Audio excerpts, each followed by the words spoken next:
Number 10. Ophis. Ophis was a large, frightening, demonic mutant also belonging to the Nephim. He had an insane level of strength and durability. If Yggdrasil was the dark opposite of Angel, then Ophis was the dark opposite to Wolverine, which is saying something about just how dark and demonic he was, as Logan himself is a pretty dark side. As such, in the battle with X-Men, Ophis ended up torturing a captured Wolverine, but during the destruction of Azazel's castle, he ended up getting an arm free, and well, that was kind of the end of Ophis, cause you know, snicked. You know how it goes. Literally the next panel, just Wolverine. Snicked. He dead. Claws to the head. What a way to go. Number 9. Yggdrasil. Yggdrasil was part of Azazel's army, a member of the Nephim. The Nephim are basically demonic mutants, so expect to maybe see a few more of their numbers on this list, other than Ophis and Yggdrasil. After Azazel and the other Nephim were exiled to the Brimstone Dimension following a feud with the Chearophim, basically the opposite of the Nephim, angelic mutants, they plotted to one day escape their hellish dimension. They even temporarily succeeded and were fought against by the X-Men. Angel was captured in the fight and given to Yggdrasil to torture, but was saved when Yggdrasil was killed. Yggdrasil, like Angel, also had wings and could fly. He was also superhumanly strong and dexterous.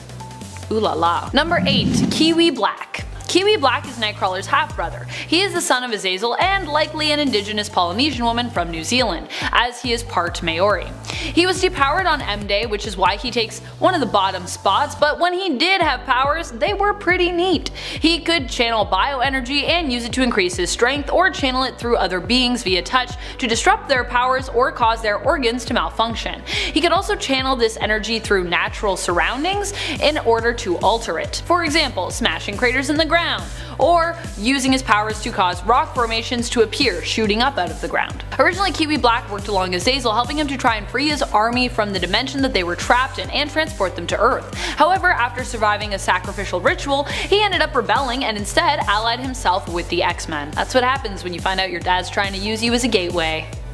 Dang. Time to join the good guys, I guess. Number 7. Sapna. Sapna became, for a time, Magic's sort of protege.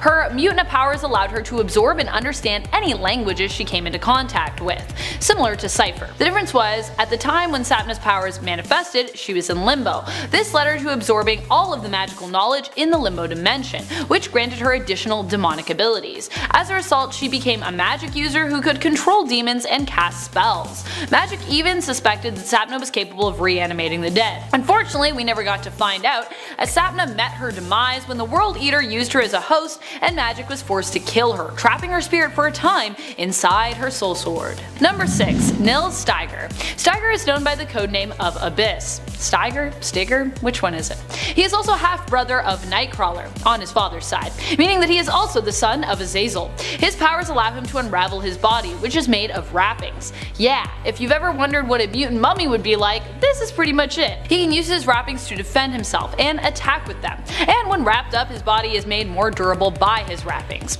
Like his half-brother, he also shares a link to the Brimstone Dimension.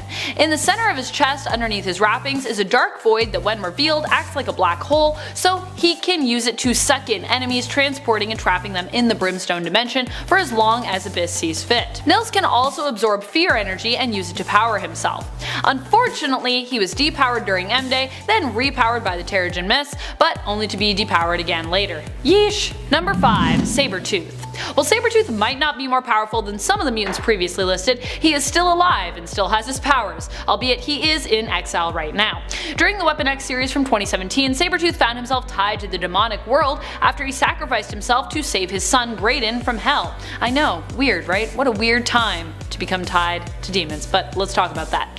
Victor had gone to hell to trade his soul for his son's, and as such he was reverted to a base animalistic state and was set free from the dimension by Marduk, who confessed that he would not enjoy torturing Sabretooth in hell, both while he was not competent enough to understand it, because he was all like animalistic, and while he had just earned such torture through a noble deed, as opposed to a series of bad ones. Marduk was like, why can't you just be terrible? I want you to be terrible again. So Marduk then allowed him to be resurrected, sending him out into the world once more, but now free of the conscience that we'd seen Sabretooth build throughout the last few arcs he'd had in the comics, trying to redeem himself.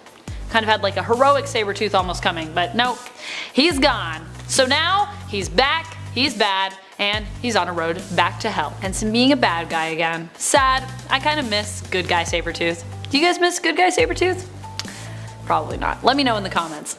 Number 4. Nightcrawler. Nightcrawler has all sorts of demonic ties. Firstly, he is the son of Azazel, who had a thing with his biological mother Mystique while she was married to Baron Christian Wagner. When Kurt was being born, Mystique lost momentary control of her powers while in labor, revealing to everyone her true nature. Because of baby Kurt's demonic form and Mystique's reveal of her ability to shapeshift, the two were chased down by an angry mob. During their fight, Mystique lost consciousness and lost baby Kurt in the process. Nightcrawler would go on to be taken in by Romani sorceress Margali Sardos. His teleportation powers link him to the Brimstone dimension, which he uses as a stepping stone to transport himself wherever he so chooses with his teleportation powers. The Brimstone dimension basically acts as a through point for Kurt, leaving a puff of smoke behind every time he uses it that smells of burnt brimstone. Bam! That's his teleportation sound. Bam! Number 3. Azazel. Azazel is a very powerful mutant. He even claims to have competed for the title of Satan, battling Mephisto and other demonic beings for it. Azazel mated with humans in an attempt to create offspring that would help him and his army to escape the hell dimension that they were trapped in, using his children as a gateway to bring them through to Earth. He himself could teleport to Earth for periods of time due to his insanely strong teleportation powers. His affair with Mystique, who was married at the time, brought about baby Nightcrawler, and Mystique actually may have been the only Earthling that he ever truly cared for. / maybe even loved. His powers include immortality, teleportation, in fact it has been said that he is one of the most powerful teleporters to ever exist, the ability to physically influence one's will, and the ability to metamorph. Number 2. Madeline Pryor. Madeline Pryor is ranking high on this list because there's a good chance that she could be Omega level. Maddie was the clone of Jean Grey, one of the most powerful mutants that we know of currently. While she doesn't do it often, Pryor actually has the ability to warp reality. She is also virtually immortal, as whenever she is killed, although her physical form ceases to exist, she herself simply reverts to a psionic energy form due to her ties with the Phoenix Force. This is why Nate Grey was able to actually bring her back to life. When it comes to her demonic ties, Madeline is a magic user and sorceress who once made pacts with demons. That's actually how she got those powers, becoming the Goblin Queen. She has also used those ties to summon demonic creatures and get them to do her bidding. Number 1. Magik. Illyana Rasputin was kidnapped when she was just a little girl by Belasco and taken to Limbo. While there, she was given tons of power by Belasco, but Belasco was also controlling of her and pretty much a big creep the entire time. He put part of her soul into a bloodstone to solidify his control over her. Despite this, eventually Magik would train and rise up against him using some of her life force to craft her now famous soul sword and overthrow Belasco, later becoming the new ruler of Limbo. She even made the demon Sim her loyal servant for a while, though being a slippery demon, he would eventually betray her. Unsurprisingly, that's such a Sim thing to do, you know what I mean? Number 10. Ginea. Ginea sewed her eyes shut originally to focus on her telepathy. Her powers involve telepathic and shapeshifting abilities. She's also able to absorb physical blows without really even feeling them. Her body overall is quite durable. Like some of the mutants we talked about on the part 1 of this list, she is also a Neopheme, a very ancient demonic type of mutant. Ginea was also one of the members of Azazel's army, looking to escape the Brimstone dimension where they were trapped. She met her end against the X-Men in their fight to escape when Iceman dehydrated her, killing her. And man, that is a way to go. Did not look pleasant. Number 9. Jillian. Jillian was one of the members of Azazel's team of Neopheme, those demonic mutants who were trying to escape the hellish Brimstone dimension. Yeah, the ones I was just talking about. Her powers include flight and agility, making her a decent match for the X-Men's Angel. When Azazel's army was defeated by the X-Men and thereby remained trapped in the Brimstone dimension, at least Jillian managed to survive the battle. Many of Azazel's other companions died during that fight.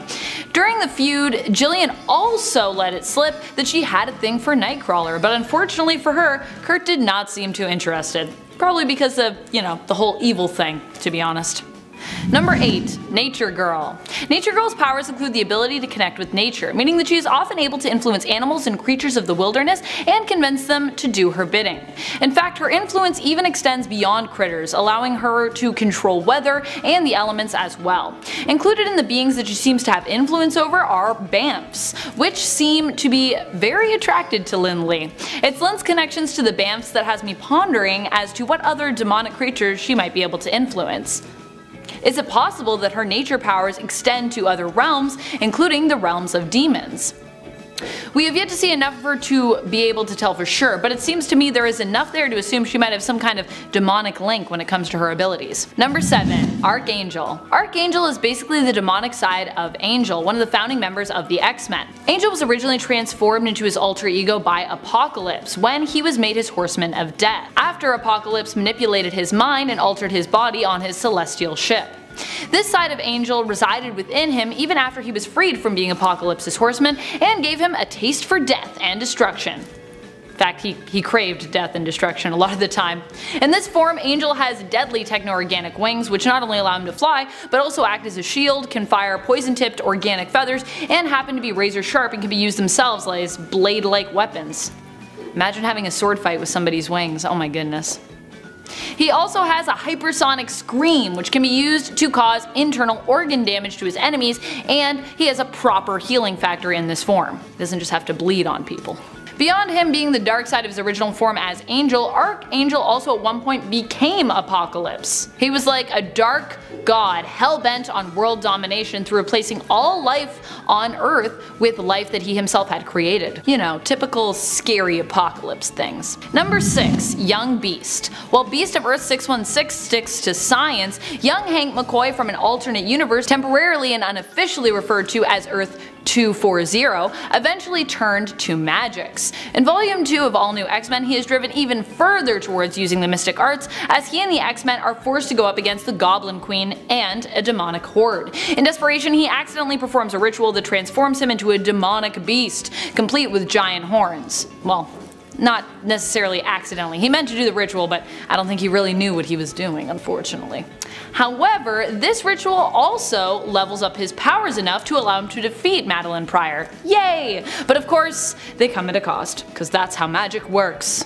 Sometimes, depending on what lore you're reading, but sometimes it comes at a cost. Number 5. Wolverine, or as we knew him at the time, Helverine. When Wolverine's soul was trapped in hell by Mystique and the Red Right Hand, a demon took possession of his body, which was still on Earth. This demon-possessed version of Wolverine wreaked havoc on Earth while Wolverine was gone, killing anyone who got in his way and targeting many of Wolverine's family and friends when it came to who he decided to attack. Wolverine would eventually regain control over his body after battling his way out of hell and dealing with the demons that resided within his own mind. Number 4. Krull. Krull is a mutant external who has been tied to the gods Ishtar and Mithra. Ishtar was in fact a god who is also known as Ayana in the comics. In fact, she is a god with many names. She herself has been tied to the story of hell, the Eldritch gods, and on the less dark side, love and fertility even. Under the name that Krull evoked of Ishtar, she was known as a god who demanded orgies and blood sacrifices in her name. All that fun demonic stuff, you know. Krull has a demonic look about him with large muscles, orange hair, and purple skin, and he often acts like one as well, known for his violence and cruelty. His love of violence and cruelty. During World War II, he was a Nazi who worked in a concentration camp where he operated a gas chamber. All too happily, really. Like other externals, he is immortal and can resurrect himself. Krull also possesses super strength and brandishes razor-sharp claws and teeth. Number 3. Garba-Hsien. Garba-Hsien is also a mutant belonging to the group known as Externals.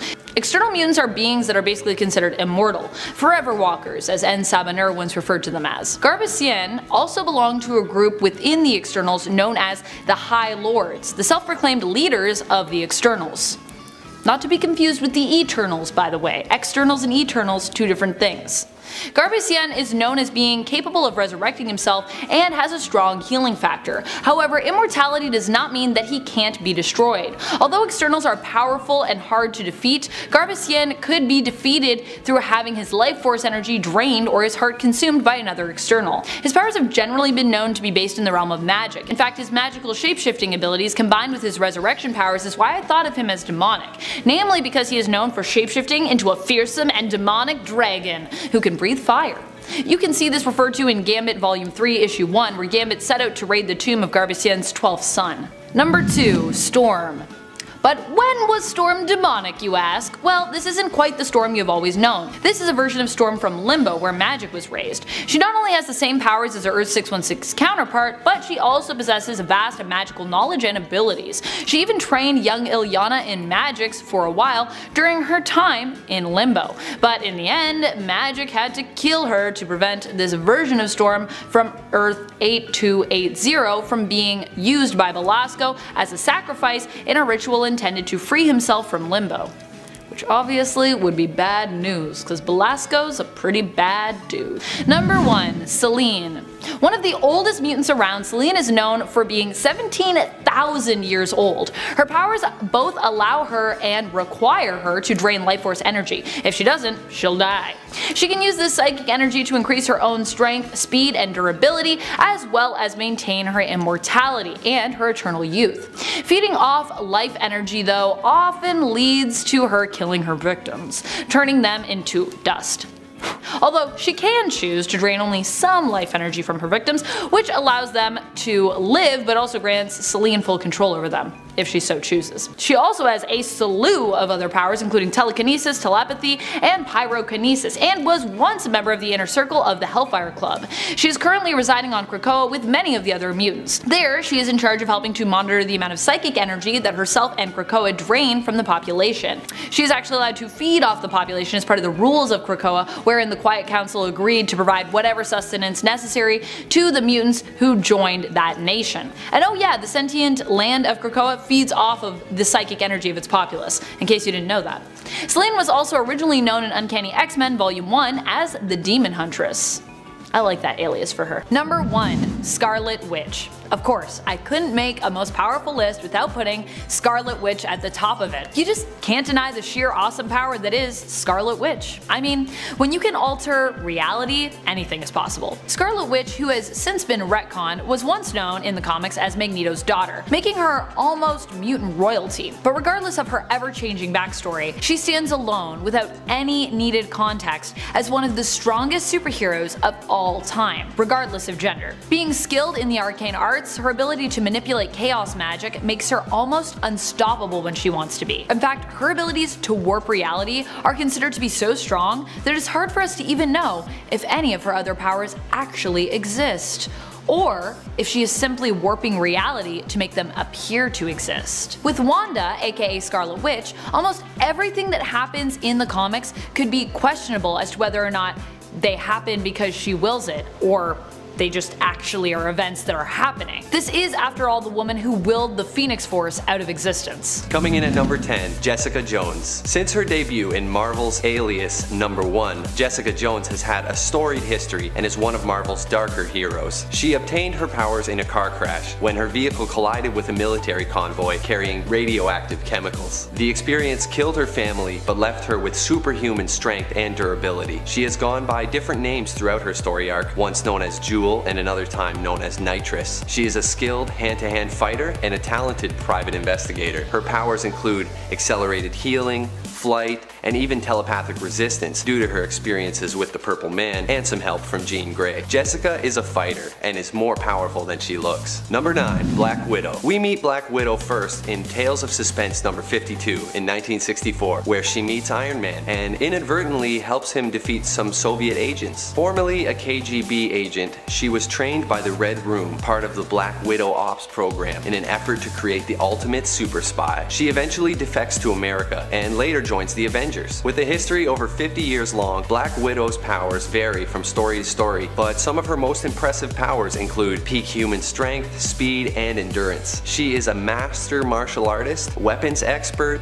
disguise expert, talented hacker. Honestly, I could go on and on, but you get the idea. She's a super spy. Number 8. She-Hulk. Jennifer Walters, aka She-Hulk, is introduced in Savage She-Hulk #1 in 1980. As the cousin of Bruce Banner, Jennifer is shocked caught by a mobster and then given a transfusion of Bruce Banner's blood to save her. She is later attacked a second time, and the danger activates the gamma radiation particles in her blood, causing her to transform into the Hulk. Meek and mousy in her human form, Jennifer enjoyed the newfound confidence of her Hulk form and quickly gained the same intelligence as her normal self even when transformed. She was in the first Secret Wars, temporary member of the Fantastic Four, and even joined the Avengers. Her powers include the usual gamma radiation package, strength, stamina, healing factor, and she is trained with Captain America and Gamora, and she has a law degree. Number 7. Selene.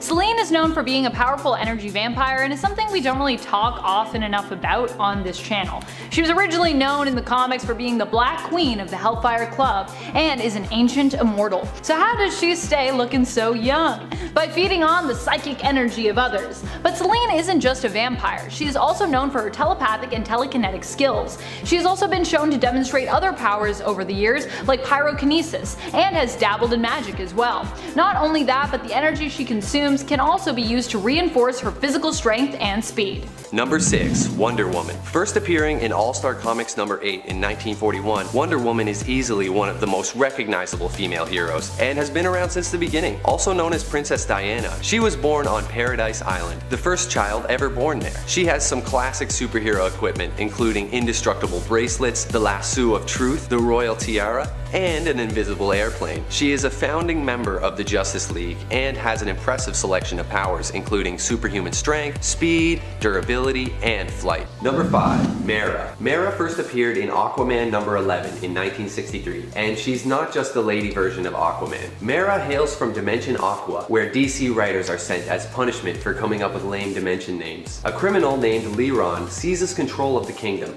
and she is banished, exiled off to the Earth dimension, where she meets Aquaman. Liron follows Mera, but working together with Aquaman, she manages to defeat him, and Mera opts to stay with Aquaman in Atlantis. She is an amphibian, possessing gills that allow underwater breathing. She has the power of hydrokinesis, allowing her to increase density of water and create water missiles from hard water. She has exceptional strength and durability, as well as telepathic communication with other aquatic peoples, but not with lesser marine life like Aquaman. No hitching a ride on a whale for Mera. Number 4. Captain Marvel. First appearing in Marvel Superheroes number 13 in 1968, Carol Danvers joined the Air Force when she turned 18, quickly rising to the top of her class. After 10 years of killing it in the Air Force, she was appointed to Chief of Security for NASA. Her father was a Navy man, and her mother was a captain of the Kree Army named Mary L. Growing up, Carol was unaware that she was a human-Kree hybrid. One day, she's kidnapped and taken out to an abandoned Kree outpost, where she's knocked into a damaged Kree machine called the Psyche Magnetron during a scuffle, and the machine leaves her genetic structure forever altered. She becomes a split personality hero, experiencing blackouts during which she becomes Miss Marvel, with powers of super strength,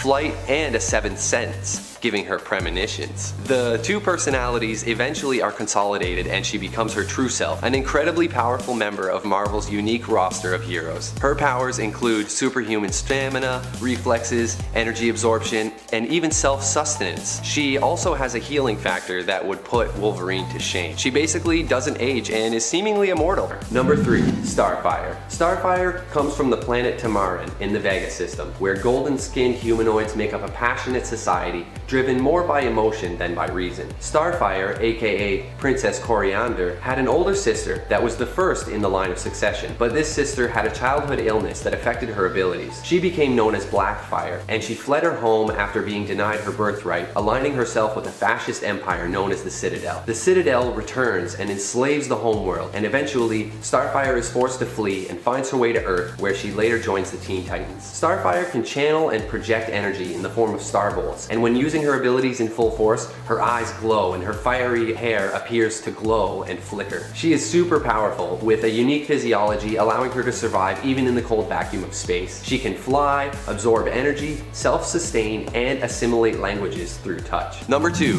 Scarlet Witch. First appearing in X-Men number 4 in 1964, Wanda Maximoff was kidnapped as a child and experimented on. She once accidentally set a village on fire with her powers, powers and was attacked by the angry villagers, one of whom called her a Scarlet Witch, and the name stuck. She was rescued from this situation by Magneto and recruited into his Brotherhood of Evil Mutants. Destined to become a hero, she disagreed with Magneto's plan to kill the X-Men and eventually became an Avenger alongside Captain America and Hawkeye. She has the uncanny ability to generate hex bolts or hex spheres, manipulating energy fields to cause anything from momentum changes, molecular destabilization, force fields, or just deflecting attacks. Her hexes are especially useful in causing negative effects in the form of bad luck. Other powers include flight, teleportation, and powerful energy blasts. It's been said that Wanda is the nexus being of the Marvel Prime Universe, and it's that type of larger-than-life history that puts her near the top of this list. Okay, Nerd Squad, before we reveal our pick for number 1, take a second to smash that like button. But seriously, just click on it once. Number 1. Rogue. Also known as Anna Marie LeBeau, Rogue was first seen in Avengers Annual number 10 in 1981. She was born in a hippie commune in Mississippi. Her mother died when she was young, and this led to her becoming rebellious, running away from home and earning the nickname Rogue. In her youth, she develops a relationship with a boy named Cody, but after her first kiss, her mutant powers kick in, absorbing Cody's life force from the skin-to-skin contact and leaving him in a coma. She's unable to control this power at first and resolves to always wear body-concealing clothing to prevent skin contact. She is later recruited into the Brotherhood of Evil Mutants by Mystique, and in an intense battle against the X-Men, she absorbs the abilities and memories of Miss Marvel. Eventually, she begins to suffer from having Carol Danvers' memories inside her head, and she turns to Professor X for help. Over time, she earns the trust of the other members of the X-Men and becomes a valued member of the team. Rogue has the ability to absorb superpowers and memories of pretty much any being she comes into contact with. The transfer is usually temporary, lasting an amount of time relative to the duration of the skin contact, but in some cases, her power absorption is permanent, perhaps due to absorbing Miss Marvel's unique half-Kree DNA. In any case, it's this ability to absorb the powers and abilities of other beings that lands her at the number 1 spot on our list. Number 10. Vampirella. Created in 1969, Vampirella is a sinister seductress and has always been a fan favorite and a very popular cosplay. Originally from the planet Draculon, she travels to Earth to hunt down the dark remnants of her own race. Earth's vampires originate from Dracula, who left his homeworld centuries ago and became corrupted by a demonic entity. Her origin has since been retconned and become more complicated, but that's the gist of it. A vampire-inspired superheroine taking down evil demons. She has some awesome powers, including super hearing, perfect night vision, and super senses, allowing her to discern someone's emotional state through their scent. She has a powerful healing factor and is immortal. She's hypnotic and seductive, a skilled hand-to-hand fighter, and knows her way around firearms too. Number 9. Black Canary. First appearing in Flash Comics number 86 in 1947, Black Canary is a classic vigilante superhero who fights crime alongside Green Arrow, who she is usually romantically involved with. She has been a member of Birds of Prey and the Justice League, also known as Dina Drake or Dina Lance, depending on how confusing you find the DC universe.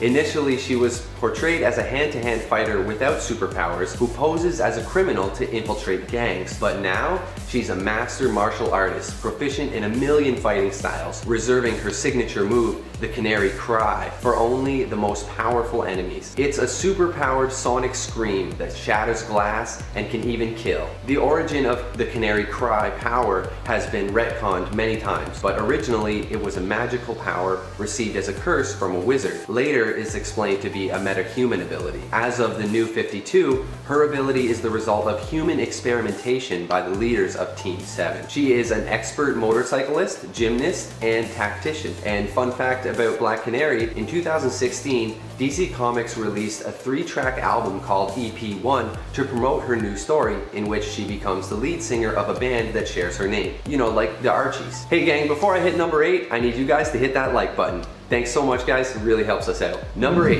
Hawkgirl. Female counterpart to the hero Hawkman, Shira Sanders first appeared in Flash Comics number 1 in 1940. She has been a member of the All-Star Squadron and an associate of the Justice Society of America. Centuries ago, she was Che Ara, princess of ancient Egypt. Her and her lover, Prince Khufu, were killed by Hathset with a knife made of an alien material, metal. Now, Khufu and Che Ara are doomed to find one another and fall in love in every reincarnation, only for Hathset to find them and murder them again. Her powers most notably include animal empathy, she can speak to birds, and improved strength, vision, and healing, as well as a vulnerability to deja vu. She sometimes experiences visions or memories from her past lives, which is especially troublesome when it happens in the middle of combat. Number 7. Storm. Also known as Aurora Monroe, we first meet Storm in Giant X-Men #1 in 1975. She is a descendant of an ancient line of African priestesses who all share the same white hair, blue eyes, and magical abilities. As a child, she survived a plane crash that destroyed her home and left her with severe claustrophobia after being trapped underneath some rubble. She served with the X-Men for years, eventually becoming their leader after Cyclops' departure. In Black Panther Volume 4, Storm marries the Black Panther and becomes the Queen of Wakanda, but none of the ladies on this list are defined by their relationship to a man. Storm is classified as an Omega level mutant, wielding mystical power drawn from her ancestors. She has the psionic ability to manipulate weather, from adjusting atmospheric pressure to creating a cooling mist on a hot day. She also boasts telepathic resistance, energy vision, teleportation, and limitless magical potential thanks to her bloodline. She is also multilingual and an expert gardener. Number 6.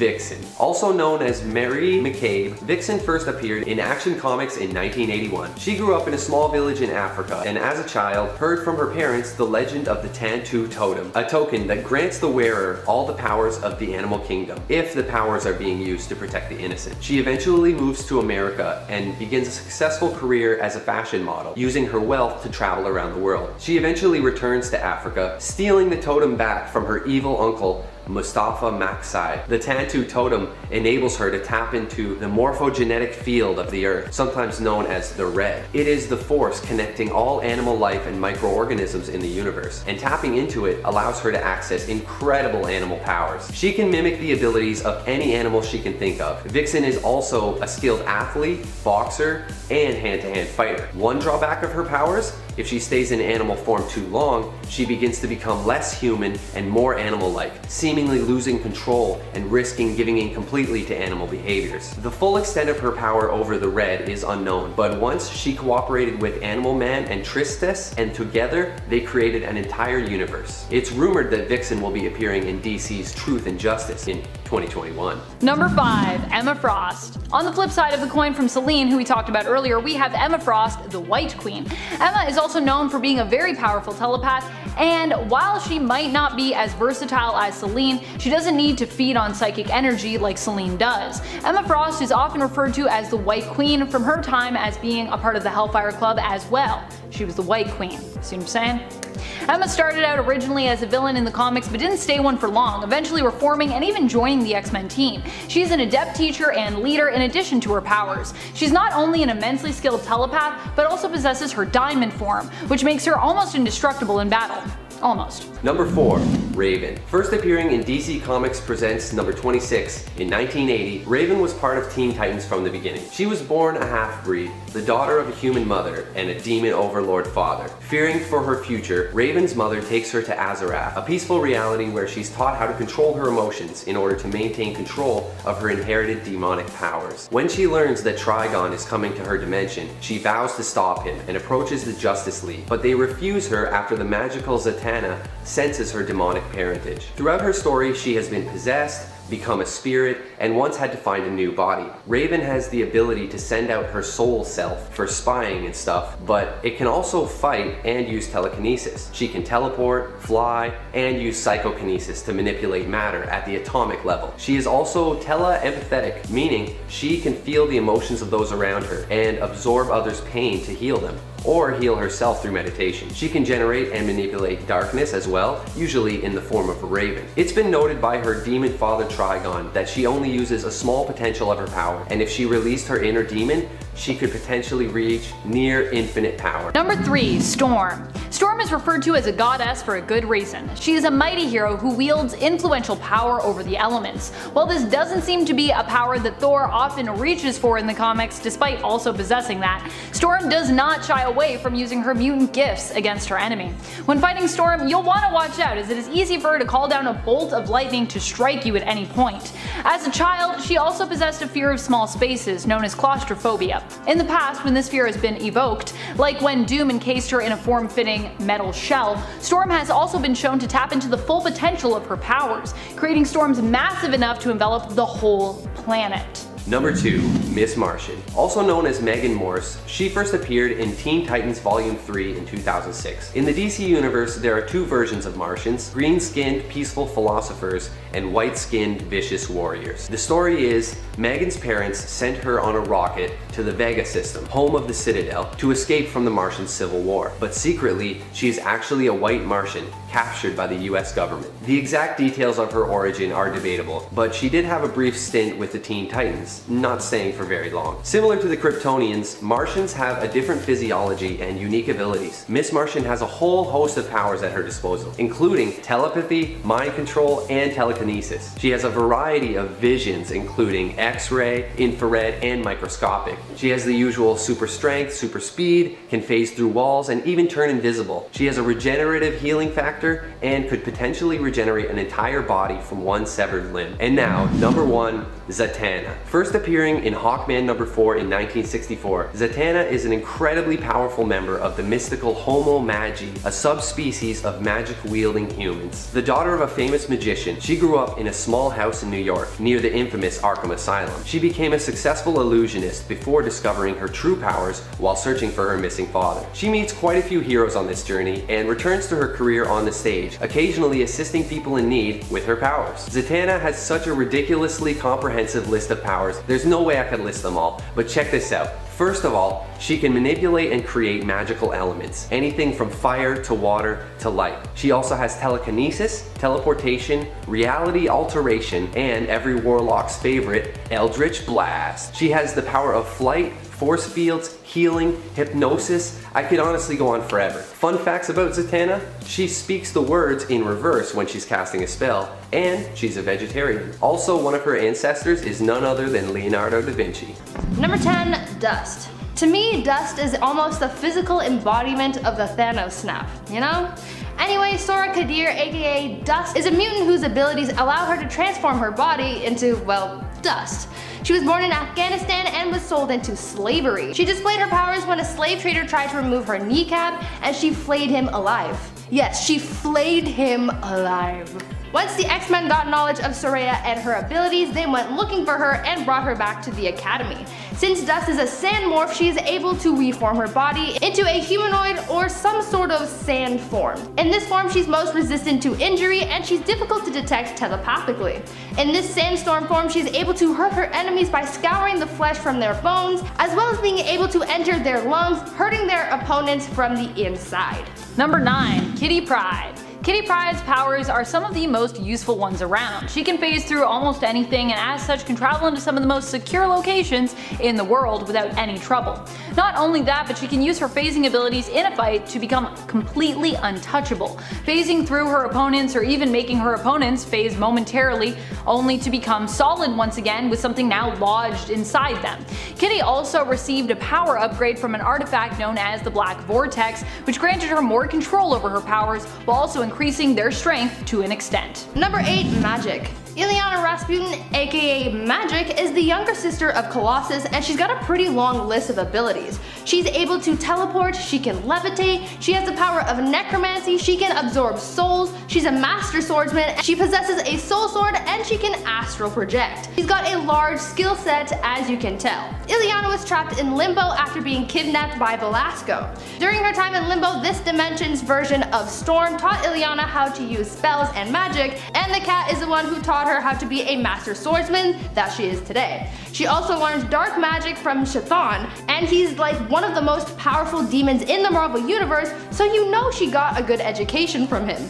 In a way. At one point, Illyana was even able to extract a piece of her soul to create the Soul Sword, and she used this to take over Limbo. She then returned to Earth and later learned that she was able to cover her body in Eldritch armor when she summons the Soul Sword. So not only is she a powerful sorcerer, but she also has magical armor to boot. Number 7. Invisible Woman. Also known as Susan Storm Richards, the Invisible Girl had her big debut in Fantastic Four #1 in 1961. She has had a storied history, as the origins of the Fantastic Four have been revisited a few times. The team was given their powers when the four of them were mutated by cosmic rays testing an experimental starship. She later discovers new powers, including the ability to turn objects invisible and manipulate force fields. She eventually marries Dr. Reed and they end up having a baby. She goes on superhero maternity leave and Crystal of the Inhumans steps in, but this list has nothing to do with superhero children. She has the ability to manipulate color, create psionic force fields, and even travel through the air, projecting psionic force beneath her to create columns of energy traveling in a zigzag flight path. Sue's force fields are incredibly powerful and can even prevent telekinesis from passing through them. Fun facts about Sue: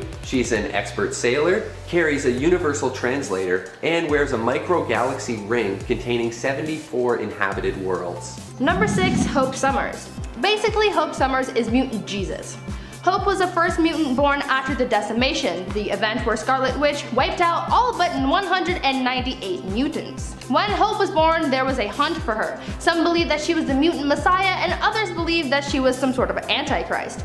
It was discovered that Hope had the ability to enhance, activate, and mimic the powers of others, and these powers came in handy when she was trusted with the task of going to look for other mutants that they called lights. When finding these other mutants, Hope was able to calm them, stabilize their powers, and even awaken their abilities. On top of all this, it was also revealed that Hope was the new Phoenix, but this force was so unstable and unpredictable, Hope and Scarlet Witch joined forces, said no more Phoenix, and the Phoenix Force just dispersed around the world, giving birth to new mutants and restoring the mutant population. So not only is Hope able to influence the X genes of the lights, she was also strong enough to become the new host of the Phoenix Force, and then have the power to disperse it around the globe. She's OP. That's just my take on it. She's OP.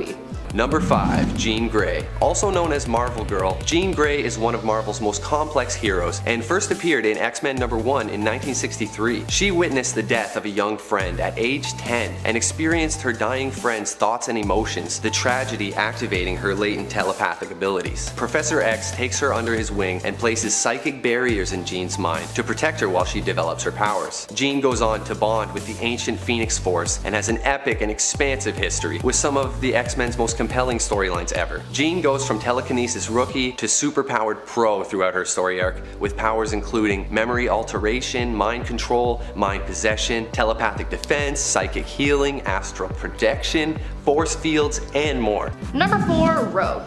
Rogue is the adopted daughter of Mystique, so you already know that if Mystique likes her, there's gotta be something special about her. We covered this in our last collab together, but Mystique isn't really the best mom, so for her to willingly take on the responsibility of being a mom, it's gotta be for a good reason. She's given away too many kids already. Rogue is another super powerful mutant. She has the ability to absorb the life forces, abilities, personality, and other physical characteristics of others through touch. She also had superhuman strength during the period of time that she had absorbed Carol Danvers' powers and personality within her. Now just think about how OP that is. Not only does Rogue have the ability to take the powers of others, but in certain scenarios she's also able to tap into the stolen abilities and use them against her opponent. This happened a lot while she had Carol Danvers still inside her, because not only was she able to tap into her abilities, but Carol was also able to take over Rogue's body in a way when Rogue was unconscious or under a lot of stress. So that's pretty powerful if you ask me. Also, a little side fact for you, Mystique would have actually been Rogue's biological mom if the character's creator Chris Claremont hadn't left Marvel in 1991. So there you go. Number 3, Supergirl. Supergirl first appeared in Action Comics number 252 in 1959 and is known on Krypton as Kara Zor-El. She was sent to Earth by her father to save her life, like Superman. In the beginning, her arrival is confusing for Superman, who can't believe his eyes when he first sees a woman flying. She is, however, one of the most powerful heroes in the world and has been a member of the Justice League and the Red Lantern Corps. Supergirl is host to some epic larger-than-life storylines and has always been a fan favorite. Her powers include enhanced vision, including infrared, microscopic, and X-ray vision, invulnerability, and all the usual superhuman stuff, and some extras including flight, sound manipulation, force fields, powers and genius level intellect. It's been said that she sometimes seems more powerful than the Man of Steel himself. Number 2. Rachel Summers. One of the most powerful and often underrated mutants of all is Rachel Summers. Rachel is the daughter of Scott Summers and Jean Grey from an alternate timeline. She was born with a small part of the Phoenix within her. Instead of her mother perishing after the X-Men's clash with the Shi'ar, Jean lived and married Scott. Together they had Rachel, and because this version of Jean was still bonded with the Phoenix Force at the time, a part of the cosmic entity lives on in Rachel. Aside from her connection to the Phoenix Force, which grants her awesome powers, enhancing both her telekinetic and telepathic powers as well, Rachel also possesses the ability of time manipulation. Her time manipulation powers are complex and can be useful in a variety of ways, such as when we see her use them in 2020's X Factor in issue 1, to chrono-skip through the time of an object belonging to Northstar's sister, Aurora, in order to track her down and investigate her death. Number 1. Jean Grey. Jean Grey is probably one of the most, or even the most powerful mutants, simply because of her ability to control the Phoenix Force. Going from being X-Men's weakest member to being its strongest, Marvel Girl died, and like a phoenix was reborn as well, Phoenix. In the Uncanny X-Men issues 101 to 108, also known as the Phoenix Saga, we watched as Jean became the powerful mutant Phoenix, and then in Uncanny X-Men 129 to 138, we saw her evolve into Dark Phoenix. The Phoenix Force is the sum of all life in the universe, and it takes hosts through time, so this thing is already pretty damn powerful. But things get cranked up a few notches when Phoenix is corrupted by evil, taking on the new Dark Phoenix persona. In this state, she consumes a star and 5 billion people on a nearby planet. Now if that doesn't scream all-powerful being, then I don't know, man. Ultimately, Jean's personality buried way down there manages to take control, and the Phoenix ends up dying by. Again, even when she's not technically the all-powerful Phoenix, Jean's personality was strong enough to sort of take down the Phoenix from the inside. Also, after her death, she was in the white-hot room. Death told Jean that because her spirit was most closely carved from the Phoenix, that she was destined to take on the Phoenix Force. Obviously, it takes a very strong person to be considered a perfect fit for the Phoenix. Starting us off in at number 10, Zarathos. Zarathos is a demonic being who tortures and devours souls. What a pastime. He's generally an antagonist for Ghost Rider in Marvel's comics. Now, the demon first appeared in 1972's Marvel Spotlight issue 5, and he's terrifyingly powerful. He's virtually immortal and has superhuman strength, a healing factor, and elemental powers that allow him to wield, control, and project hellfire from his hands. The more souls he consumes, the more powerful he becomes. Now, Mephisto fought against Zarathos to put an end to his reign of terror, making him need to bond with a human host in order to collect souls. That's why the demon is bonded to Ghost Rider. Speaking of, that brings us to our next number. Up next at 9, Mephisto. Mephisto is Marvel's Satan equivalent, a demon who was based off of Mephistopheles of Faust legend. First appearing in 1968's Silver Surfer issue 3, Mephisto has long been a mainstay in Marvel's demonic world. He's a trickster and extremely powerful mortal demonic entity who can manipulate the forces of magic in order to give him a range of abilities, which include superhuman strength, the ability to shapeshift and shift size, project illusions, manipulate memories, alter time, and avoid injury. If his physical form is destroyed, he can regenerate and reform in his own realm and then return. He acquires souls but cannot subjugate the will of another being without that being's permission, hence his infatuation with making pacts and deals. Up next, number 8, Blackheart. Blackheart was actually created by our previous number, Mephisto. This character first appeared in Daredevil issue 270 in 1989. He is a son that Mephisto created from the energy of accumulated evil. That sounds fun. Blackheart is highly intelligent, can manipulate energy, warp reality, shapeshift, is telepathic and telekinetic, has an accelerated healing factor, magical and mystical powers, and superhuman physical attributes. He also has no soul, and can call forward armies from hell. Moving on to number 7, Set. Set is an elder god, one who got a little greedy in the Marvel Universe. Now, Set had realized that he could become the most powerful of all elder gods by devouring other gods, and therefore decided to murder his fellow brethren in an attempt to harness their power for himself. In doing so, he became the first ever murderer on Earth. The more he murdered and other gods who followed suit murdered, the more they would degenerate into demons, hence why Set is now a demon. He and his brother Shitan were the worst for this and degenerated into ghastly demonic entities. Set's got a whole lot of snake heads. If you don't like snakes, not the demon for you. Although why you would be choosing a demon for you is a question of its own. Moving on to number 6, a DC character finally, Necron. Necron is creepy as f***. Created in 1981, he is a DC character who first appeared in Tales of the Green Lantern Corps issue 2. Nekron draws power from souls and commands all of the souls and spirits of individuals who had died. Like, anyone who has died. So yeah, kind of explains the whole scary aesthetic, eh? Anyway, the power he draws from allows him to pull off a lot of horrifyingly nifty tricks, including darkness manipulation, dark energy manipulation, necromancy of course, godly strength, invulnerability. He has a fatal touch, which is exactly what the name implies. He can manipulate souls, energy, matter, and dimensions. He is telepathic, can warp reality, alter his own size, project dark lightning, and of course, he's immortal. In at 5, Dormammu. The longtime foe of Doctor Strange, Dormammu is a demon that debuted back in the Silver Age in Marvel's panels in Strange Tales issue 126 in 1964. Created by Stan Lee and Steve Ditko, the character is known as the Lord of Chaos and the Great Enigma, and is considered one of the most powerful mystical entities within the Marvel Universe. Now he's a threat to the life of the universe itself, and is an interdimensional demon composed of mystical energy that can be used to achieve pretty much whatever effect he desires. He can create his own demon lords, and he has been known to be capable of having a universal, even multiversal scale of influence. He lives in the dark dimension where he is stronger thanks to the empowerment of his worshippers and followers. Up next at number 4, Barbatos. Barbatos is the second most recent character on this list in terms of creation. Barbatos was introduced to us during the Dark Knight's Metal event in 2017, in which Batman had accidentally discovered that a dark multiverse lies beneath the regular multiverse. The more he investigated, the more he opened up the gates between the multiverses accidentally, in which this sinister demon decided to send evil alternate versions of Batman over into the regular multiverse, with the intention of invading it and turning it dark. Barbatos is known as the Bat God, created by the World Forger to consume universes that had decayed. Barbatos would kill his creator out of the lust for destruction, and because he was no longer doing his designated job, unstable worlds just kinda stuck around for much longer than they should have, becoming part of this dark multiverse. Moving on to number 3, Shuma-Gorath. Shuma-Gorath is an ancient evil, arguably the most powerful ancient demon to ever exist in the Marvel Universe. Mephisto and Dormammu both claim to be inferiors to Shuma-Gorath, and that kinda speaks volumes, doesn't it? So, who is this big ol' spiky tentacled eye? Well, sometimes referred to as the Lord of Chaos, this demonic entity can manipulate reality, project energy, shapeshift, levitate, teleport, has vast mystical powers, and of course, is immortal. Can't be on this list unless you're an immortal, right? In the early days of Earth's history, Shuma-Gorath demanded human sacrifice before being banished by a time-traveling sorcerer. It would try to return to Earth via the mind of the Ancient One, which caused Doctor Strange to have to kill the Ancient One in order to prevent this from happening. Up next in our number 2 spot, Null.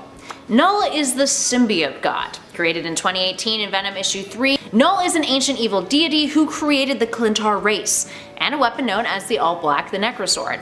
Null, who lived deep within the void in which it drifted ceaselessly, was intruded upon by the Celestials and the light of creation that spoiled its kingdom of darkness. So it sought out revenge, murdering Celestials, including the one whose severed head became nowhere. Anyway, Null has superhuman strength, speed, is immortal, is capable of umberkinesis, can create symbiotes and dominate them, can manipulate dark matter, generate matter, manipulate said matter, has a healing factor, can shapeshift, and is greatly skilled in hand-to-hand combat. The last one just kind of feels like a cherry on top, doesn't it? And finally, last but not least, in at number 1, Chthon. Chthon is some scary ass.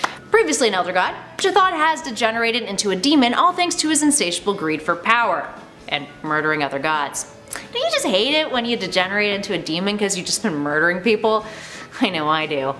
Anyway, Chthon has been kicking around the Marvel Universe for billions and billions of years. He's got some terrifying powers. The ability to manipulate reality, use dark and chaos magic, in which he has an unimaginable mystical power, which allows him to warp, manipulate, and reconstruct the very fabric of existence and reality to his whims. He has created his own dimension in which he controls every aspect of its reality. He's telepathic. He can take over a mortal's body as a host on Earth, although he can't transfer his totality of power into said body, thank God. It's too much for that physical form to contain. Oh, and of course, he also has a genius level intellect. And at number 10, Surtur.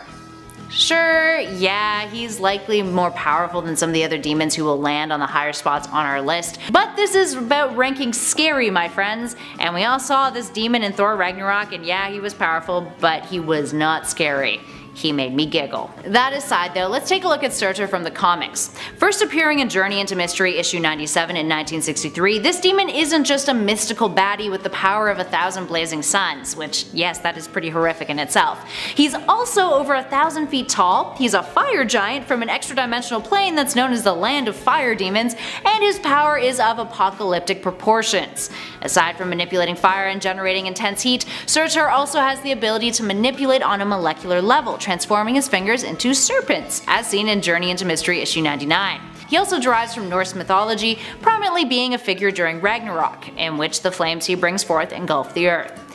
So yeah, no thank you. Would rather not die in a fiery hell. In at number 9, Mephisto.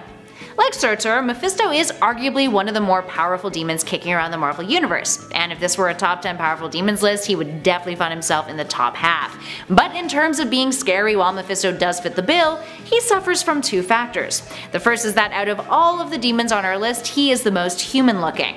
Second, we've been desensitized to the character, with him being one of the most commonly appearing demons in Marvel's panels. Sure, he wields terrifying power, but unlike some of his other nefarious peers, he is much less mysterious to us. Mephisto first appeared in the Silver Surfer issue 3 in 1968, a foe for Galactus' Herald and the Cosmic Hero, and a tempter, who, according to Mike Conroy, I quote, could offer the endlessly soul-tormented Silver Surfer the world. Now this immortal demon has been a perennial antagonist in the Marvel Universe since, capturing and hiding souls, posing as Satan, and generally just being And similar to our previous number, Mephisto also derives from another fictional historical figure, Mephistopheles, a demon hailing from Faust legend and German folklore, and is a devil who makes deals with Faust for the price of the mortal's soul. And at number 8, Calumet. Calumet is a lesser known demon compared to the others on our list, yet he is still a terrifying creature. Just look at him. Worshipped by the cult of Calumet for centuries, he is a demon who looks like a humanoid goat. He first appeared in Dead of Night issue 11 in 1975, which was also the debut of his biggest foe, Scarecrow, not to be confused with DC's Scarecrow that is. He also goes by the name Strawman. Strawman is the reason why Calumet only has one horn. He ripped it from the monster's head and then sealed the dimensional gateway between the two realms behind an oil painting, trapping Calumet. Unlike the other demons on our list, the full extent of Calumet's power is still pretty unknown, but he is the lord of an extra-dimensional realm and had enough power to take over the Earth, although those powers were severely limited on our planet since he couldn't fully access it. You know, the whole dimensional rift thing. Portals, yay. That being said, he could use his abilities to grant power to others and send demons to Earth on occasion. So who knows what he could have done if he had had his full range of powers at his disposal during his comic appearances. We don't even fully know if Calumet is still kicking out there. Strawman would later inform Doctor Strange that he succeeded in destroying the demon, but there is nothing but Strawman's own word to confirm whether or not the demon is actually gone. So who knows, maybe he might pop up again in the future. And at number 7, Nightmare. Nightmare is like Marvel's Freddy Krueger, but minus the camp and knives for fingers. Nightmare is the ruler of a dream dimension, and is a fear lord. In this dream dimension, he torments humans who have found themselves there while they sleep. He is pretty whack. Nightmare imprisons humans in his dimension and even tormented Doctor Strange when Doctor Strange forgot to recite a spell before he went to bed. And if that wasn't scary enough, Nightmare rides around in his dream dimension on a demonic black horned horse, who is named Dreamstalker. How beautiful.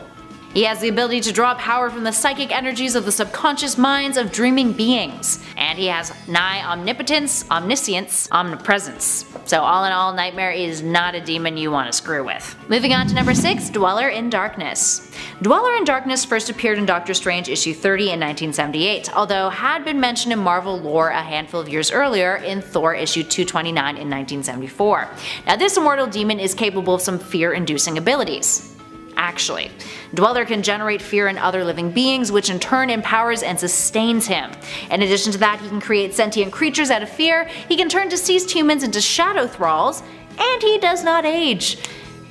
But here's where it gets really creepy. The Dweller became the demon he is thanks to the Way of the Shamblu, a ritual that involved the Dweller removing his own head from his body. His body died, but his head lives on as a corporeal being. It uses a robotic body, in case you were wondering. And at number 5, Zarathos. If you are a fan of Ghost Rider, Zarathos is a name that will be more than familiar to you.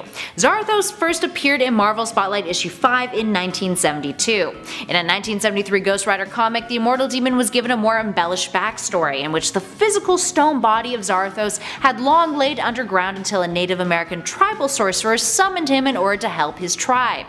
Now if Zarathos helped them, the demon would be given a steady supply of souls to consume.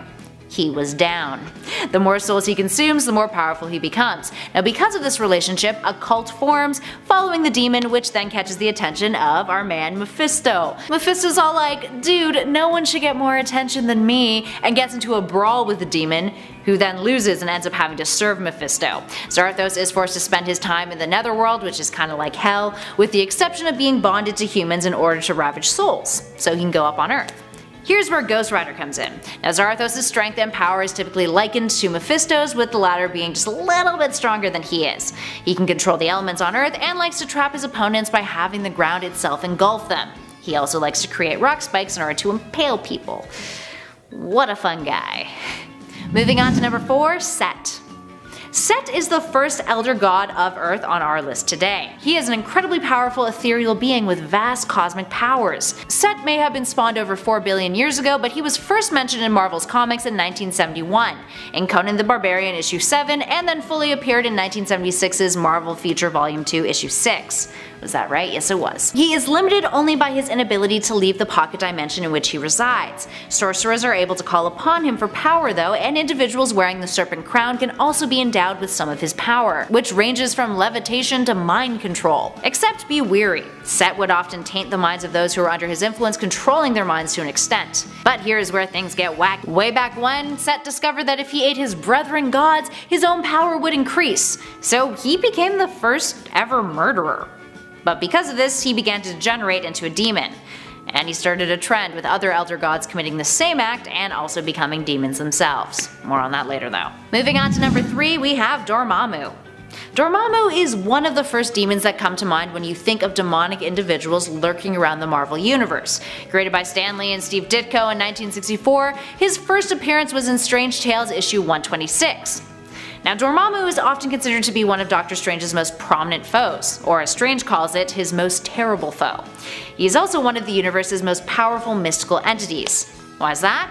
Well, it's because he is composed of mystical energy that can be used to achieve pretty much anything. We are talking matter manipulation, energy projection, teleportation, possession, necromancy, resizing, bestowing a power, or creating other demons. That's a lot of scary shit. He's empowered by the worship of his followers, and while he's strongest in his home of the Dark Dimension, there have been times in the past where he's neared an almost multiversal scale of influence. Yeah, that is pretty terrifying. Imagine if he was real. I would be pooping myself with fear. Up next in our number 2 spot, Shuma-Gorath. Shuma-Gorath is known as the Lord of Chaos. Ooh, fun.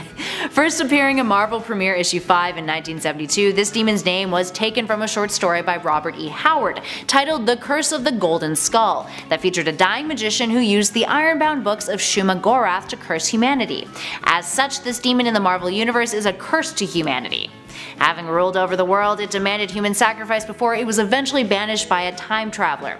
More recently, in the 2013 Infinity Story arc, we saw Ebony Maw of the Black Order manipulate Doctor Strange to summon Shuma-Gorath, to New York City of course, which as you can imagine did not go over well. So what's so horrific about this demon minus its aesthetic? Well, it is an ancient force of chaos, nigh invisible, and is a godlike ruler of over 100 different alternate universes. It can imitate the magic of others, it can alter reality, shapeshift, teleport, project energy, and much more. And worst of all, it can automatically destroy multiple galaxies via aura pressure alone. What the f***? As stated in Strange Tales Volume 2, Issue 14. Yikes. And finally at number 1, Shitton. Shitton is another elder god with vast cosmic abilities. And by vast, well, we mean he might arguably be the strongest, most powerful demon in the Marvel multiverse. Similar to Set, he degenerated into a demon the more that he killed, with his desire for power being absolutely ceaseless. He is responsible for creating many a demon and is often depicted as the ultimate primal evil in the universe. Shitton, who gives us major Cthulhu vibes, first appeared in Marvel Chillers issue 1 in 1975, where he was simply called The Other.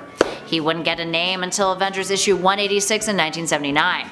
Devoted to the study and manipulation of mystical energies, Chthon would become Earth's first master of black magic, and even experimented on his fellow gods. The only one to really oppose him, and to protect us, is Gaia, the Earth goddess and one of the only elder gods who did not fall into corruption to gain power. But having immense foresight, knowing Gaia would bring about an end to his freedom, he had written all of his spells and worked down on indestructible parchment, which would eventually become the Darkhold, the Earth's first tome of black magic, and a gateway for Chthon to eventually return.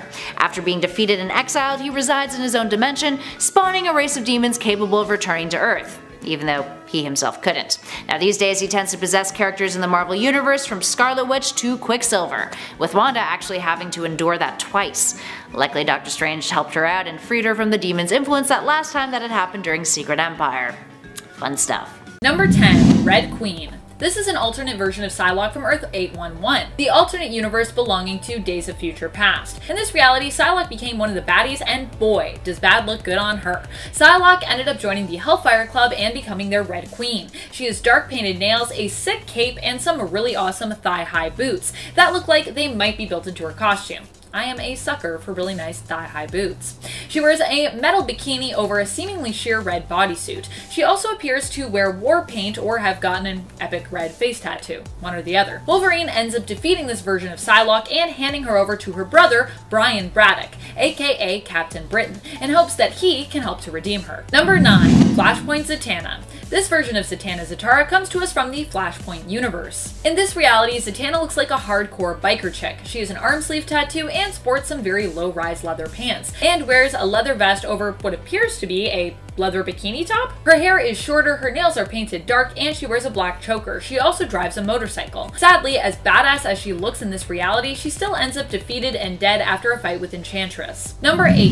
Black Cat Clone. Most video games featuring Black Cat do not disappoint when it comes to highlighting just how seductive Black Cat is, and the clone version of Felicia from the game Spider-Man Edge of Time is no exception. This version of Felicia is a clone created by Alchemax using the combined DNA of a few different people and creatures, including Felicia herself, cats, Tigra, and the Vanisher. This made Felicia even more powerful, which really only added to her allure as a character. This clone's version had improved fighting skills and could also teleport. And as always, she also has tons of great sexy lines in the game. Peter even admits that this version of Black Cat is better than the original, in his personal opinion. Number 7. Flashpoint Starfire. Not everyone may love the idea of Starfire being a villain, but you can't deny that being bad looks good on Starfire. In the Flashpoint timeline, Kory joined Wonder Woman's army as one of her female Furies. This version of Starfire features a similar look to her main timeline counterpart. She is one of those weird 90s looking face and hair pieces that I love so much.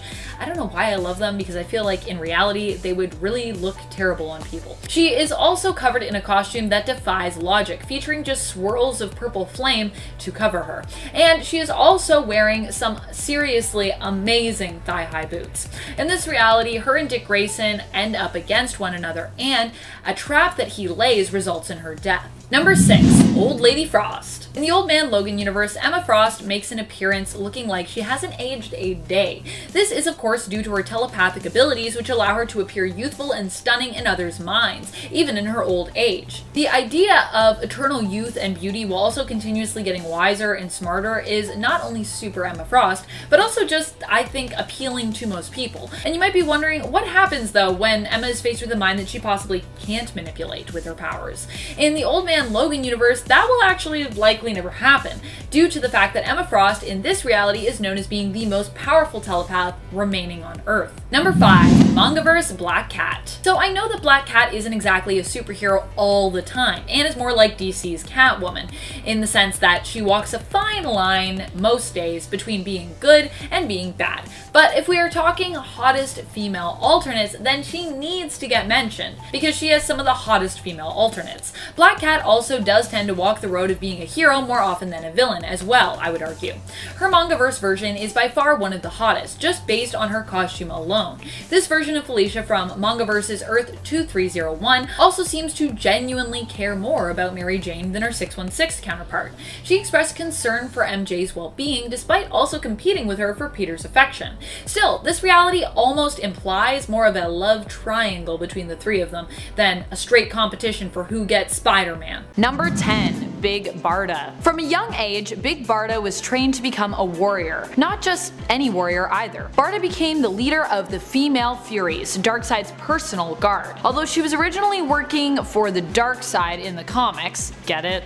Darkseid. She later turned things around and ended up joining the Justice League International, as well as Oracle/Batwoman's Birds of Prey. In fact, she was probably the strongest physically on the Birds of Prey team. Belonging to the New Gods race also gives her a slew of abilities, including invulnerability, super sight, super stamina, immortality, super strength, and energy manipulation, among others. Number 9. X-23. If you thought Wolverine was strong, wait till you meet his daughter / clone. More animalistic than Wolverine, X-23 was created in a lab. She is tough as nails and a survivalist above all else. Beyond the comics, we also got to see a badass live-action version of X-23 on the silver screen in Logan. Especially when playing against the much older version of Wolverine, she looks even more insanely strong. Her healing factor is speedier and she never flinches at a fight, even when faced with dangerous odds. Number 8. Carol Danvers, aka Captain Marvel. Introduced to the MCU, Carol Danvers was set up to be the strongest Avenger yet, and while this is debatable, one cannot deny the strength of Captain Marvel, formerly known in the comics as Miss Marvel. Carol has flight capabilities, super strength, can fire photonic blasts, and comes with a no-nonsense attitude. I would even argue she is presented as having a more militaristic mindset than Cap at times. In the past few years, the comics have uplifted her character, promoting her from Miss to Captain, and allowing her to earn that title, easily defeating one of her arch nemesis, Yon-Rogg, after being reintroduced. A man who she has struggled to defeat in the past and has tortured her for most of her life. Oh yeah, and she manages to do it with a tumor rapidly growing inside her brain. Wow. I've been fighting with one arm tied behind my back. But what happens when I'm finally set free? Number 7. She-Hulk. Not only is She-Hulk, cousin of Bruce Banner, strong, but she is brave and intelligent. Jennifer Walters was not the most confident person until she got caught in the crossfire of some bullets that were meant for Bruce and had to receive an emergency blood transfusion from him. His blood coursing through her veins, Jennifer underwent a transformation and became the bold and confident She-Hulk. Although she only received a portion of the strength that the Hulk has, she has a uniqueness to her that none of the other Hulks have. Her strength never leaves her, it carries over, it's consistent. Not only this, but Jennifer has an emotional influence over the Hulk, often being called in to calm down the Hulk when he is too riled up to calm himself down. Number 6. Zatanna. If the powers of magic are limitless, then so must be this superhero's strength level. Zatanna may not be the most buff of the ladies on this list, but she is definitely one of the strongest when it comes to ability. Not only is she a skilled stage magician, but also a skilled real-world magician, coming from a long, strong bloodline of magics. Her powers are on another level. She can travel through dimensions, is a skilled hypnotist, can transmute atoms, teleport, and has telepathic abilities. She's one of Batman's oldest friends and often helps out the Justice League. In fact, she was even once referred to as the strongest member of the Justice League. You could argue that she is just as strong, if not stronger, than Marvel's Doctor Strange. Many fans would like to imagine that Zatanna herself would make an even better Sorcerer Supreme. Number 5. Emma Frost. Speaking on telepathic abilities, Emma Frost is one strong telepath that also comes to mind. What can I say? I'm a sucker for a strong telepath, and I think it is one of the strongest superpowers around. Emma Frost has even used her abilities to cure mutants of their lack of control over their powers, famously helping Scott Summers, aka Cyclops, to control his optic blasts. And telepathic powers aside, she is also one of the actual strongest superheroes in the sense that she can turn herself into Diamond, known for being a super tough substance and able to withstand tons of pressure. So she is not only mentally strong, but physically strong as well. Shoot on sight!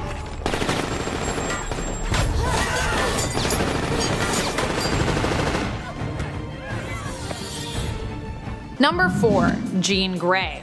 Of course, when Jean Grey is alive and well, wait, how many times has she died now?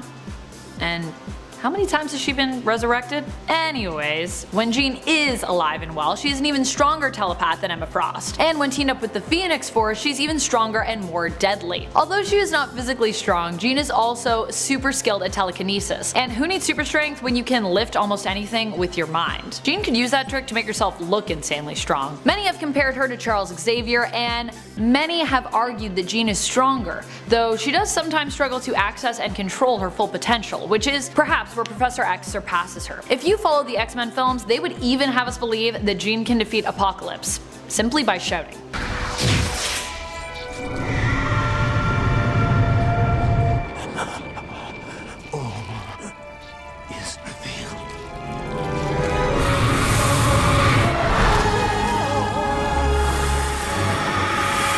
Number 3. Wonder Woman.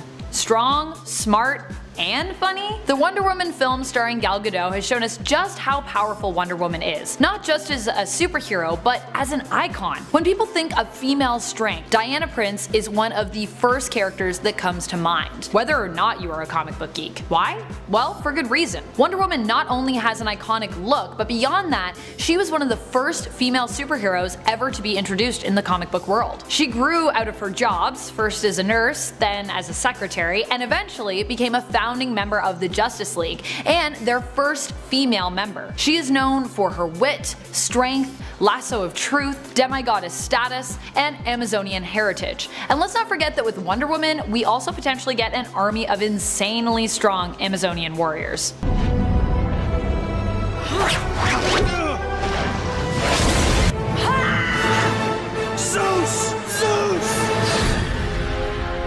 Number 2. Supergirl. Being related to one of the strongest superheroes grants you some pretty impressive strength. To prove that point, we have Supergirl soaring in on this list. Kara Zor-El is Superman's cousin who survived the destruction of Krypton, who shares an arch nemesis with her cousin, Lex Luthor. While on Earth, the relationship she builds with Superman becomes that of sort of a younger sister, and she goes by the name Linda. Although her story has been changed and rewritten a few times in DC's new 52 reboot. Regardless, the Supergirl we knew for years had abilities that echoed that of her cousin, making her one of the strongest female superheroes to grace the pages of any comic book. We're talking super speed, super strength, flight, invulnerability, and the famous heat vision. And while Superman and Batman have always been known for their famous friendship and bond, we will also now get to see this translate to Supergirl as well with the DCCW universe's introduction of Batwoman.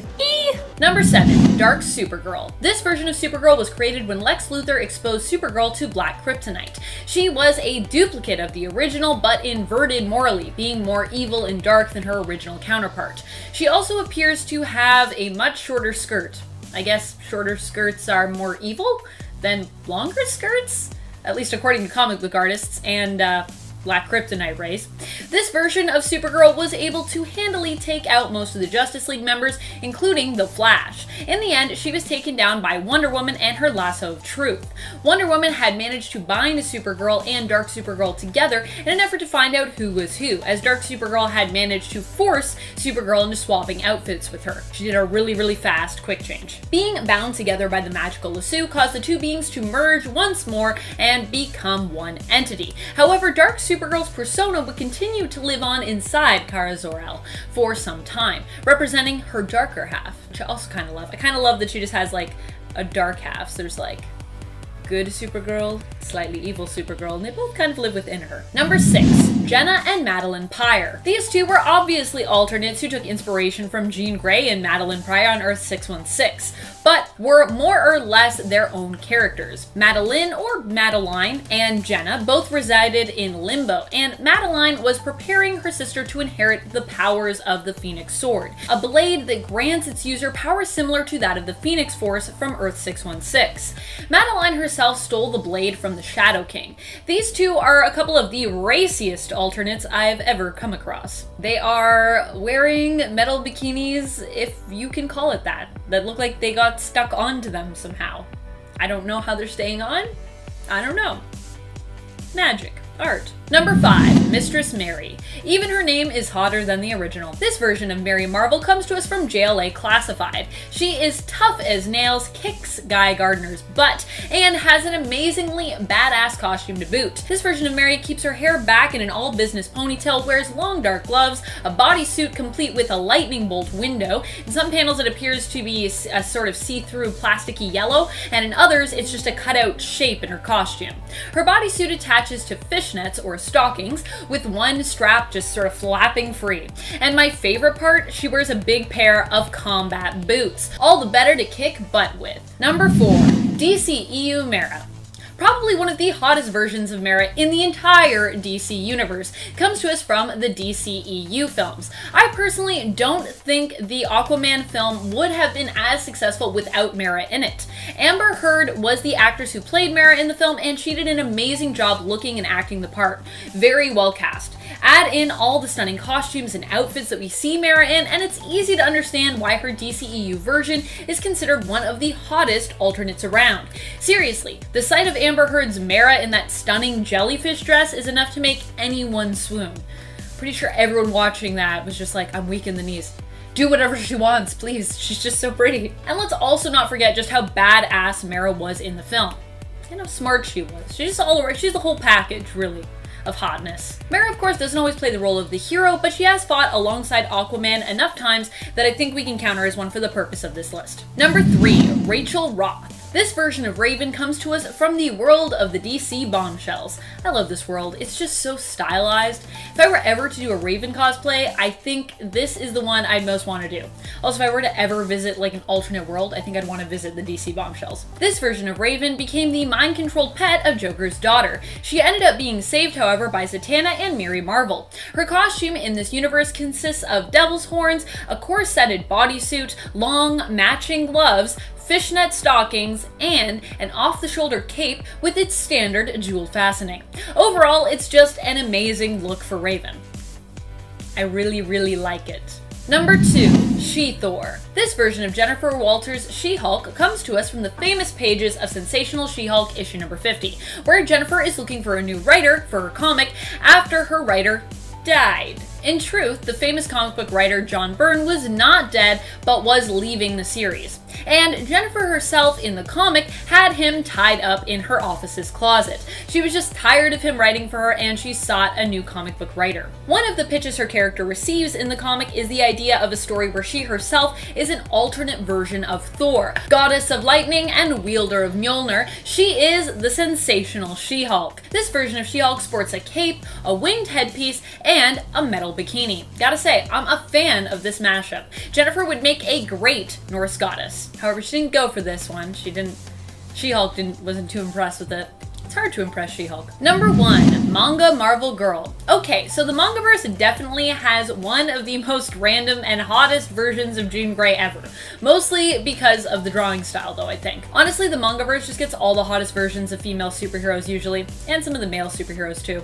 This version of Jean usually keeps her hair pulled back in a green scrunchie. She wears a green and gold super crop bikini style top, and arm warmers, and super shiny green pants. Alternatively, she can also be seen in a more classic but still anime version of her original costume. Short, green skirt, big, thigh-high yellow boots, and an off-the-shoulder shirt with a yellow-collared harness over top. Number 4. Nubia. Nubia is the alternate Wonder Woman from Earth 23, the same Earth as Calvin Ellis's Superman. There are a few different versions that are super hot when it comes to Wonder Woman, who herself is just a stunner, and Nubia is definitely one of them. Not only is she as noble and good as her main continuity counterpart, working with her Earth's Justice League, but her costume is also killer. I personally especially love how strong she looks and love her sporting her metallic armored costume, complete with a silver metal chest piece slash belt with built-in abs. Nothing says sexy like silver metal abs. Number 3. Red Cat. The Red Cat is sort of a hybrid of Black Widow and Felicia Hardy, or really more Nat and Black Cat's clothing and role, which gives us the Red Cat. Now, I don't know about you, but I personally think Natasha and Felicia are a couple of the hottest ladies in the Marvel Universe, so this one definitely had to make my cut. This reality-warped version comes to us from the short 4-part series Symbiote Spider-Man Alien Reality, and pits Peter Parker in the symbiote suit, Red Cat, and no longer Sorcerer Supreme, Doctor Strange, against the new villainous Sorcerer Supreme, Hobgoblin. Number 2. Revenant Storm. There are so many hot alternate versions of Storm out there. Even her anti-self, her Mummudrai or Revenant version, is sexy. This version of Storm was brought out in Uncanny X-Force Volume 2 after the Revenants, under leadership of their queen, Cassandra Nova, used a serum to revive the Mummudrai of the X-Force team members within them, Psylocke, Puck, and Storm within them. This version of Storm keeps her long white mane of hair but also sports horns on her headpiece. Her costume is similar to her original costume, but with lots of dangly fang accessories. She also has a body chain attached to part of her chest piece. I am such a sucker for darker takes on classic characters and body chains. Body chains are cool. Number 1, Power Girl. So, I'm not about to talk about Earth 2 Power Girl here because that seems a little weird and wrong. Although many people think of Power Girl as an alternate version of Supergirl, she really is her own character. Now, of course, the continuity in DC can be very confusing because of all of the resets we've seen and had. But basically, just know that Earth 2, where Power Girl is from, is kind of like the home for the classic versions of superheroes, as established in 1961's Flash Volume 1, Issue 123. Like Jay Garrick's Flash, Alan Scott's Green Lantern, old school Batman and Superman, so to call Power Girl an alternate doesn't really do her justice. Which is why I'm going to talk here about one of her own hottest alternates from the series, Justice League The Nail. Power Girl is one of the hottest characters in the comic book world, so of course I could not leave her out of this list. This alternate version has a similar look to Power Girl when it comes to her costume and aesthetic, but with just a few little alterations making her costume a touch more racy. Now, I have always loved Power Girl's look because I feel like she is just so unashamed of her body, of what others think of the way that she dresses. That confidence that she exudes makes her one of the most sexy and attractive supers out there. Nothing looks sexier on a person than confidence. Number 10, Starwoman. This version of Stargirl is known as Starwoman and comes to us from Earth 33. Courtney Whitmore in this alternate universe is a magic user wielding a staff that allows her to channel the power of the stars. She was the apprentice of Starman and fought to avenge his death. This version of Courtney looks like a mashup of Black Cat and Stargirl somewhat. She has white hair, a black mask, and wears a black and red long sleeve crop top with stars on it, red gloves, and black shorts. Crop tops for the win! I'm a big fan of the crop top. Can't wait for summer so everyone can wear crop tops. Number 9, the most dangerous woman in all of Europe. Is there a time period that exists that does not look good on Natasha? In the 1602 universe, Natasha Romanoff, aka Black Widow, is known as the most dangerous woman in all of Europe and is a freelance spy, not loyal to any particular country. She ends up aligned with Dr. Doom's alternate, Count Otto von Doom, in the 1602 alternate universe of Earth 311, which also ends up resulting in her death when she questions orders given to her and Doom's plan. Number 8, Vampy. If you are a fan of Vampirella and also a fan of futuristic, potentially cyberpunk looks, then I have a hot alternate for you. Anarchy Studios published a comic series in the early 2000s introducing an alternate version of Vampirella from the future. The series was named after Vampirella's nickname, Vampy. This Vampy sought to cure her vampirism and ran around in a zipped up red leotard, thigh highs with a holster slash garter attached to keep them up, and red boots or futuristic kind of looking sneakers on her feet. She also had a gold chain style choker and arm bracelets, and red gauntlets. This was a pretty epic look for Vampy, and I'm not gonna lie, I kind of love it. I also love the sometimes futuristic sneakers that she wore. I need a pair of those. She still sported her signature golden bat symbol as well in this version, which I think is the symbol of Draculon? Pretty sure.